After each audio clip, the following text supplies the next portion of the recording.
Tastun Dibbais Vedais Sangopakramopanishadair Gayanti Jang Samaga Dhyanavasthita Tadgatena Manasa Pashyanti Jang Yoginaha Yasyantang Navidusura Suragana Devaya Tasmai Namo Nama Om.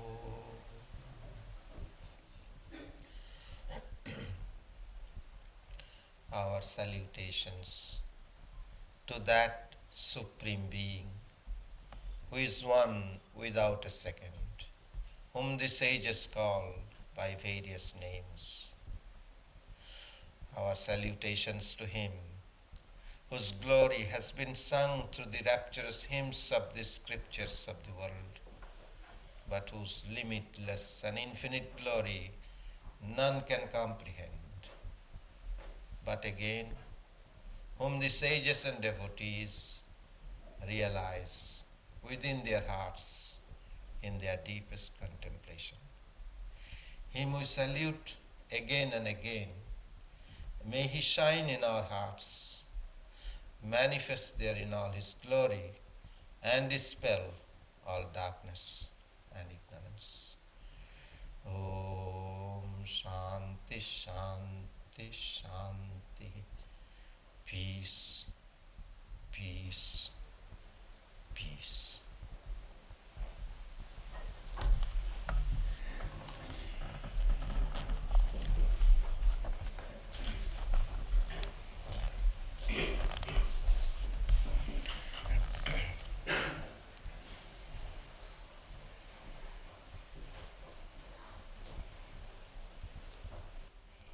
On this Mother's Day,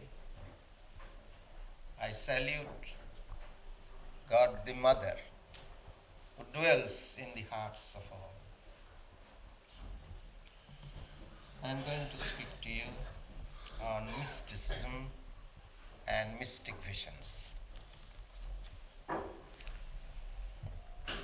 To be a true mystic, that is, to realize our union with God while living on earth, there are three conditions necessary to be fulfilled. First, human birth.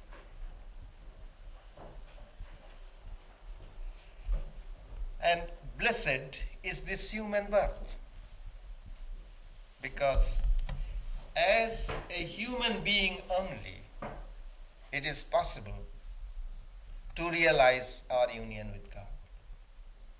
It is said that even the gods and angels have to die to be born again as a human being in order that he may find God.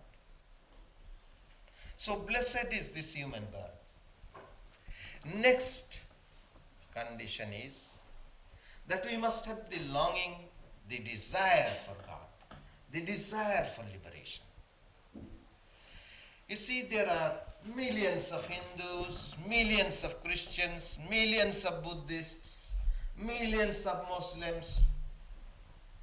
That makes no difference. How many amongst these millions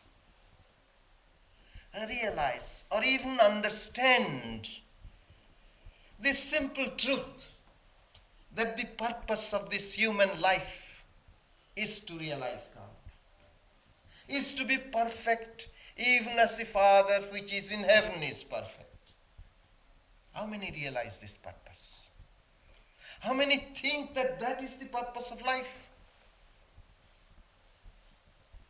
And yet you study any teacher of religion, any scripture, it will point out to that fact definitely, that you are born for that one purpose in life.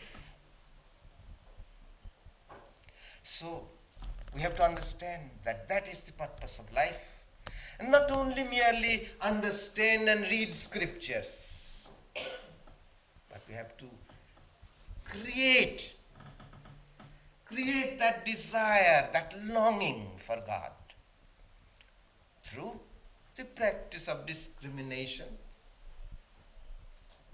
See, in order that we can be a spiritual aspirant, in order that we can have that desire and longing for God, certain preparations are needed. The most effective thing is to discriminate. And what is this discrimination? Between that which is abiding and eternal and that which is passing, transitory. And if you consider and try to discriminate, you will find that everything passes away. There is one truth, the truth of God. And in Him alone is the abiding happiness. In Him alone there is the immortal life. When we come to this understanding and we create that desire, Sri Ramakrishna in this age, whenever anybody asked him how to find God, and he would say, yearn with a longing heart for God. But this yearning has to grow. And he who has this yearning also finds the other condition fulfilled, and which is association with the man of God. You see, this truth of God is handed down, as it were, is transmitted. There are scriptures, yes. There are the Gospels. There are the Tripitakas. There are the Vedas. You can read and read and read. Or somebody can explain to you and interpret the scriptures. But that is not enough. You have to have an example. You have to have, for anything, if you want to study anything, you have to have a guru, a teacher.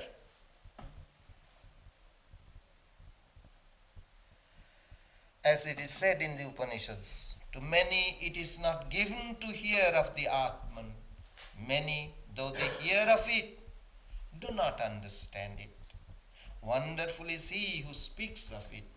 Intelligent is he who learns of it. Blessed is he who, taught by a good teacher, is able to understand it. There is a beautiful pen picture given by the great seer philosopher of India, Shankara. He describes the teacher as young, seated silently in the midst of old disciples. And the teacher is silent, the disciples are silent, the doubts, the problems, the superstitions in the hearts of the disciples are dissolved away. The truth of God shines in their hearts. The teacher is young because the truth is young, eternal, always. Superstitions are old. And this truth, that it can be transmitted, we have known, we have felt, we have experienced.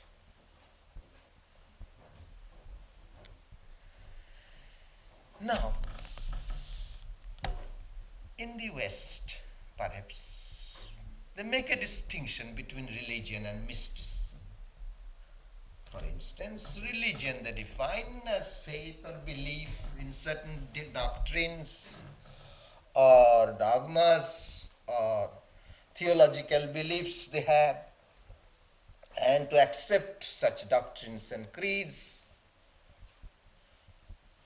that may be considered as religion.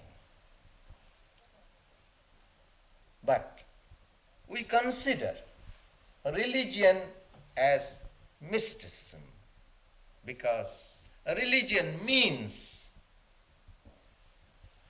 to realize God. Religo, to bind, to unite ourselves again with God. Same as the word yoga in Sanskrit. Yoga means to yoke ourselves with God. So, same way, religion means to unite ourselves with God. And that is what mysticism teaches. You see, as I said, there are the scriptures, yes. But as Sri Ramakrishna used to say, in the Hindu almanac there is written or forecast how many inches of rain will fall in the year, but you squeeze the almanac, not a drop of rain, not a drop of water. So in the matter, as to quote the words of that great seer philosopher Shankara, in the matter of enquiry into Brahman,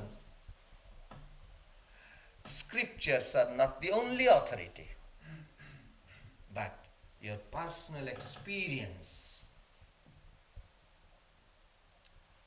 And you know, when you come to this understanding that religion means personal experience of God, then you will come to this understanding that all religions in the world are equally true.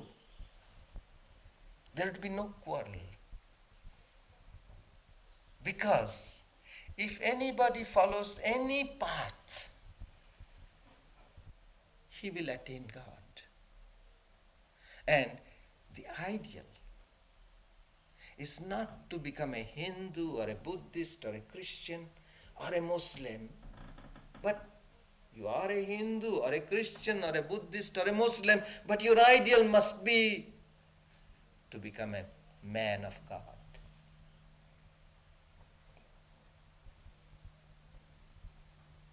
And mysticism and true religion means that.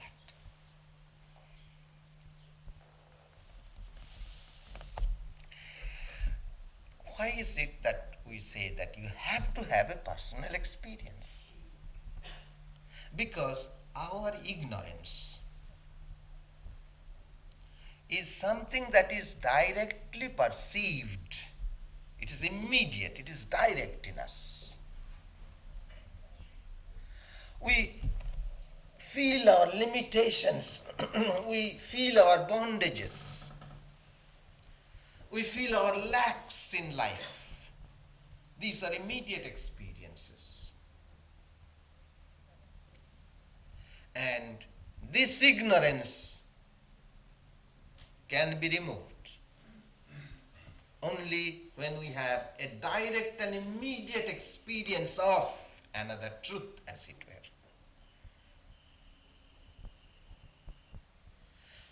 In the words of the great Buddha, this ignorance is just sleep. We are sleeping. We have to be awakened. And through that awakening, we have to come to a direct and immediate experience of God. He is the one reality, one eternal reality. He is the ground of all existence. But can this experience be expressed in so many words? No. You see, you can express something, you can define something only if you can show a relation to something else. But that which is the infinite, the absolute, that experience cannot be described in so many words, and yet that can be transmitted in silence. A holy man says a few words, and that awakens the disciple's heart. But of course, both has to be wonderful. Wonderful must be the teacher, wonderful must be the disciple. Of course, we find great mystics again have tried, have explained or expressed their experiences in so many different ways. For instance, some mystic will say, I see a light. I experience waves of bliss. I see a lighted cross. I hear the sound of Om. You see, they can describe such experiences, but these do not represent the ultimate experience of the truth of God.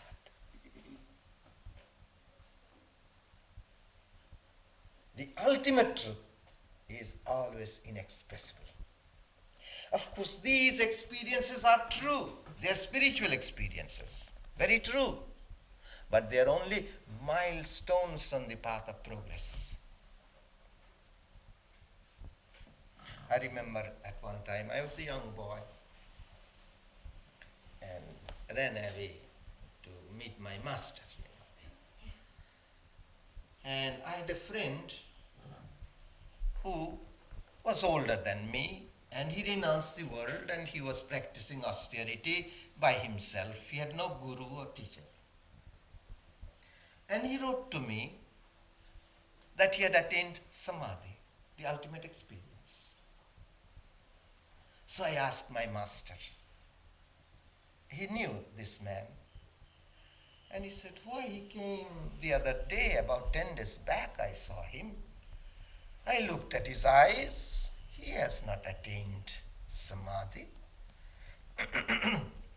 He must have had a vision of light or something, and he thought that was samadhi. Then my master quoted a verse from the Upanishads, which is a very well-known verse, that the effects, what the effects are. Vidyate hridaya granthis chiddante sarva samshaya. The knots of the heart are cut asunder. That is, the ignorance of the heart is removed. All doubts cease to exist. All the effects of karmas are gone. When one sees him who is far and near, when one sees him who is both personal and impersonal.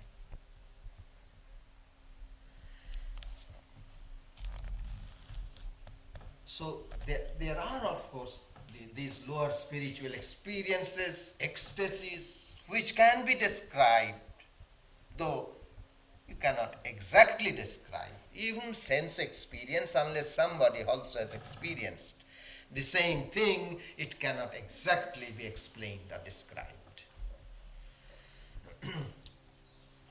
But these are milestones on the progress. As my master often used to tell us, light, more light, more light. Is there any end to it? Now, before explaining further, let me point out the differences between hallucinations and these spiritual visions or experiences. There is a saying, ye shall know the tree by its fruits. You see, hallucinations come to diseased minds. And you can have visions. I hope you don't have that kind of visions. But one can have visions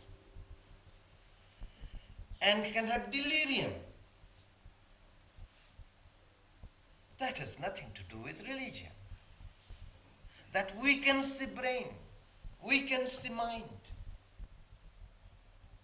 And only in the weak mind such delusions arise. But when spiritual visions come, they bring certain effects in life. You begin to feel a greater love in your heart for all people. There arises great compassion and sympathy for others. And there arises a greater self-control in one. These are some of the effects that come from spiritual visions and experiences. Certain objections in this connection I shall point out that they bring against mysticism or religion. One great objection is that it is escapism. Let us face the facts, the realities of life. What are these realities of life, the facts of life? Where do they lead you to? Suppose the boat is sinking and you escape from that boat. So that's of course escapism. But from what? That is the point. The house is on fire. You have to escape. And it is, religion is like that. You feel you are burning. Nothing can give you that eternal happiness that you are seeking. So you want to escape from the sufferings and miseries which Buddha points out. Escape from the sufferings and miseries to attain the eternal bliss. There is another charge brought against mysticism, that it considers life as illusory. You see, oftentimes Eastern religions are considered as, I can't remember exactly the phraseology the missionaries use, but it's escaping life. But they forget the words of Christ, "He who loves this life shall lose it."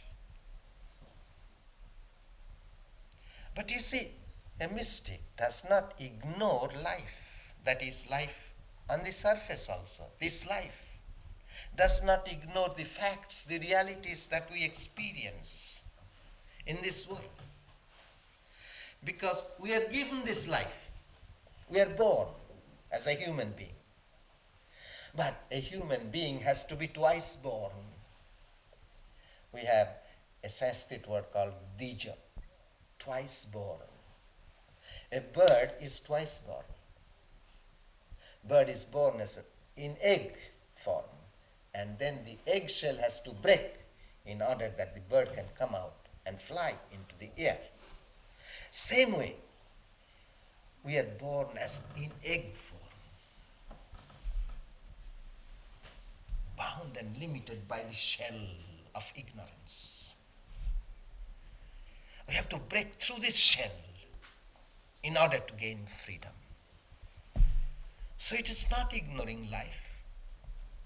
But you know, there's a saying that if the egg is all right, but if that egg stays in egg form for a long time, you know, there is nothing rottener than rotten egg.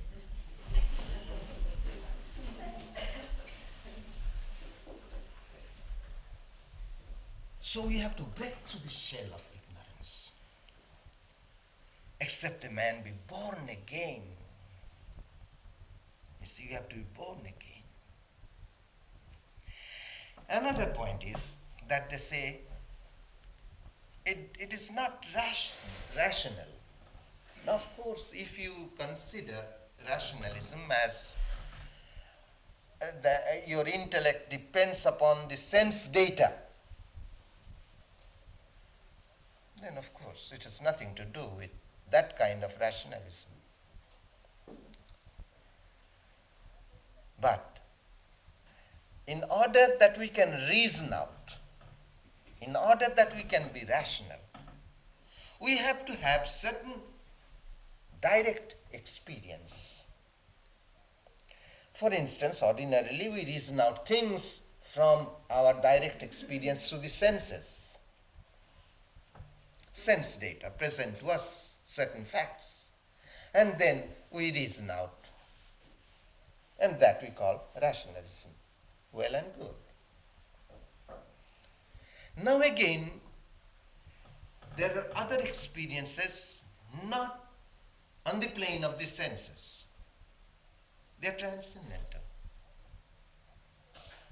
And we have to accept that transcendental experience as our data and then reason out.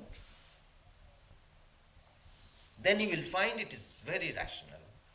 In other words, a knower of God or the scriptures don't say anything that is irrational. It may be beyond our reason, but not irrational. In the Upanishads, we find that there are 3 steps to the attainment of reality. First is Sravanam. That is, you have to hear this truth. You have to have that data from the words of a holy man or from the scriptures. But do not accept immediately, because then you will misunderstand. Hear of this truth. For instance, the Guru utters this truth, Tattam Asi, that thou art. Now, if you accept it on its face value, you would not understand. You have to consider what that Brahman is. You have to consider what thou art. This man that we know ourselves to be, that is not Brahman. So you have to reason out what that you. And then only you can meditate upon that truth and realize. Then you have the same experience as recorded in the scriptures or as revealed to your Guru.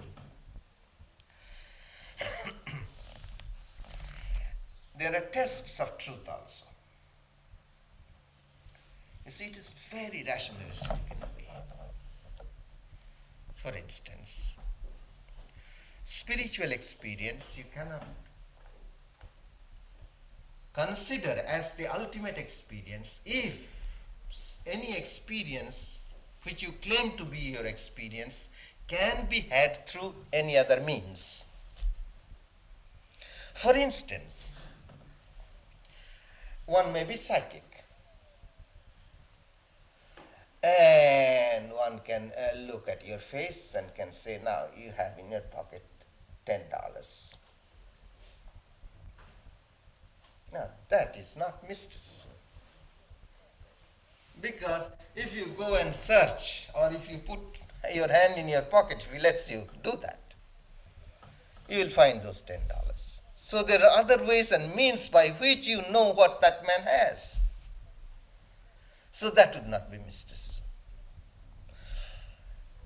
Something that cannot be known through any other means but by transcending the senses and even transcending the impurities of our mind. With our impure mind, we cannot know that. And another factor is that it does not oppose reason. It does not oppose any other facts. Now, also already I have stated that our ignorance is immediate, direct, and in order that this ignorance can be removed, now, if you only have an intellectual understanding, that would not help. You have to have another direct and immediate experience. This darkness that envelops us, this sleep that we are sleeping, has to go. Now, there are, of course, you have to consider that you, as man, is the measure of all truths. This is what the mystics emphasize upon. But only in man there are degrees of vision. from matter to reality, to spirit. Because man is fundamentally spirit. He's the Atman, encased in sheaths, physical, subtle and causal. And what is ignorance? Man is identifying, man is Atman, divine, spirit. He's a spiritual being fundamentally. But he's identifying himself with his physical being. He's identifying himself with his mental being. You see, for instance, there's something, the body. You see, you say you weigh how many pounds, and you always, in the morning, you try to weigh and try to get down your weight and try all kinds of tricks. What is it that you are doing? You are identifying yourself at that moment with your body. But you are not the body. Or you have moods of the mind. And you are identifying yourself with the moods of the mind. But that's not you. You are free, pure and perfect all the time. You see, the sun is shining, but covered with clouds. That hasn't affected the sun. The diamond that is shining, luminous, may be covered in mud, but that does not affect the diamond. So your true being, your true nature is never affected. Only through ignorance you are identifying yourself with body and mind. For instance, when you are asleep, then you are not identifying with your body and mind, but you are identifying with your causal body, as we would say. That is that sense of ego, ignorance is there. Then when you are dreaming, you are still not identifying with your physical body, you are identifying with your subtle body. And then again, when you are awake, you are identifying yourself with the physical body. Now again, you see, an individual man, what is he? Atman, which is one with Brahman, encased in sheaths, physical, subtle and causal. What is God? When we say God as the creator of this universe, is Brahman associated with the sheaths, physical, subtle and causal. You see, then he becomes the creator, preserver and destroyer. You see, in other words, from a philosophical language, Atman associated with a part of Maya is the individual man. Brahman or Atman associated with the whole of Maya is personal God. Now, of course, you may say that we are better off. God has the whole of Maya covering him, and we have only a part of that Maya covering us. Here is the difference. God is the master of his Maya, and we are slaves to this Maya. Now again, you see, if we can, for instance, we go to dream. Now again, if we consciously go into a plane, psychic plane or subtle mind, that subtle body, then just as we are seeing in the physical universe, you see, this physical universe can be considered as the physical body of God, beautifully brought out in the Mundaka Upanishad. Heaven is his head, the sun and moon his eyes, the four quarters his ears, the revealed scriptures his voice, the air his breath, the universe his heart. From his feet came the earth, he is the innermost self of all. So in the physical plane we experience sight, sound, touch, smell. Now again, if we can awareingly, consciously go into the psychic plane, we shall have sight, light, or sound, that we do not hear. So there are psychic experiences. Now in this connection, let me point out, as for instance, clairvoyance, clairaudience, these are psychic powers also. Not only psychic experiences, but psychic powers come, what you may call the occult powers. And in Patanjali you read, the psychic powers may be obtained either by birth or by means of drugs or by the power of words or by the practice of austerities or by concentration. You see, there are some who are born with psychic power. Then you see that drugs also bring psychic powers. This had been known in India for centuries, but they do not use. That is, good people do not use. But they can give psychic experience. Sometimes psychic powers can come momentarily. Or through practice of certain austerities, if you want to gain power, you can gain. Or through mere concentration. You see a man who is meditating spiritually, he doesn't wish for any psychic powers, but suddenly psychic power may come to him, though he is not seeking. But a spiritual aspirant knows that these powers are great obstacles. Patanjali points out they are powers in the worldly sense, but for a man of God, they are obstacles to spiritual life. Now, I'll give you one instance. For instance, suppose you get the power of clairvoyance and clairaudience. So you go to worship God or meditate upon God, and suddenly a vision opens up before your eyes, what your friend is doing in New York in a certain room. You see? Does it help you to find God? Only perhaps you will create trouble for your friend. So these are powers in the worldly sense, but they are obstacles. You know, Sri Ramakrishna used to tell a parable. There were two brothers. One brother lived in the world, did his duties in life. The other fellow went out in search of God. And after 12 years he comes back. So his lay brother asks him, what did you achieve? What have you gained? Come with me. So both of them walk to the river bank. And then he begins to walk on the water and goes across. So this lay brother gets the ferry boat, gives a nickel, and goes to the other shore. So this yogi brother says, now look what I have achieved.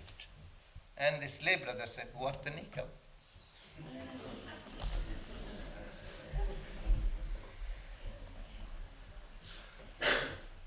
The real test, as already told, it transforms your life and character. There comes sweetness in your life. There comes a greater love and compassion. You see, as Holy Mother, our Holy Mother used to say, there is no stranger here. Everybody is your own. And that is the experience or feeling that comes to you. Now, when I described some of the spiritual visions and experience, it doesn't mean that unless you have those visions again that you are not spiritual. You see, this misunderstanding arises often. They are not important. It depends upon temperaments. Some temperaments have these visions, go through these visions and experiences, and some temperaments don't have any such visions, and they attained samadhi without going through these visions and experiences. You know, amongst the disciples of Sri Ramakrishna, there was one. He was a great. I had the blessed opportunity of serving him. Swami Brahmananda. When he was a young boy, Many of these devotees who talk about their visions and experiences, and so Swami Brahmananda, he comes to Sri Ramakrishna and says, now I have had no experience. Please do something for me that I may have some visions and experiences. Then Sri Ramakrishna told him, oh, I talked to mother, and she said that you won't have any visions and experiences, but you will attain the highest all at once. So don't you worry. And then he mentioned, look at Naren Vivekananda. He doesn't have visions and experiences, but look at his character. Look at his life. And that's what is most important.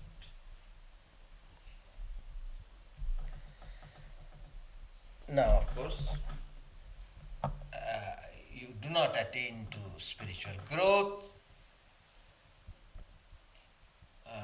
without practicing spiritual disciplines. I would not be telling you the complete truth if I stop there with that statement. There are cases suddenly illumined. One, he has not gone through any spiritual disciplines, but suddenly he becomes illumined. There have been cases like that. Then again, you go to sleep,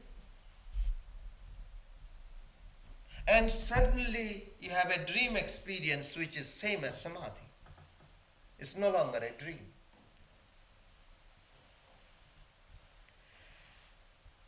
And then also, through spiritual disciplines, as a general rule, through spiritual disciplines, we have to attain our union with God.